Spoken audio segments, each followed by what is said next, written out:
Did you know that you can search for any text that is inside your notepad on Bing? And I'm going to show you how easy it is, guys. So if you're inside your notepad application, guys, and you type whatever, let's say you have a bunch of text that you have there and you simply want to look it up, right? You can go ahead and you can use a shortcut key to search on this. And I'm going to show you how to find it from the menus as well.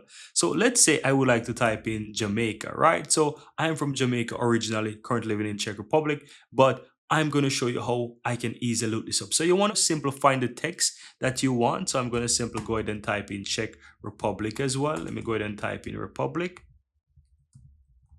And I'm going to search for these two texts and show you how it works. So let's say I want to look for Jamaica. I just need to highlight the text and press Ctrl plus E, and it's going to open up and search for it. So you see it simply open up Bing there and it search for Jamaica, right? So I'm going to go back again and I'm going to highlight, for example, Czech Republic and press Ctrl plus E, right? And it's going to do the same. So I'm going to show you how to find it from the menus as well. Let me go ahead and close this, for example, and close that and show you how it works by the menus. So let's say I want to search for it. I can highlight the text, go to edit, and here you'll find search with Bing and it says Ctrl plus E. So you can click on that as well and it will do the same. And that's how easy it is, guys. You can easily use Ctrl plus E to search for any text within your notepad and it will open up Bing and make the search for you. Here you have it, guys. I really hope you found value within this video, and if you do, don't forget to take a moment to give this video a like and hit that subscribe button so that you'll never miss out when I release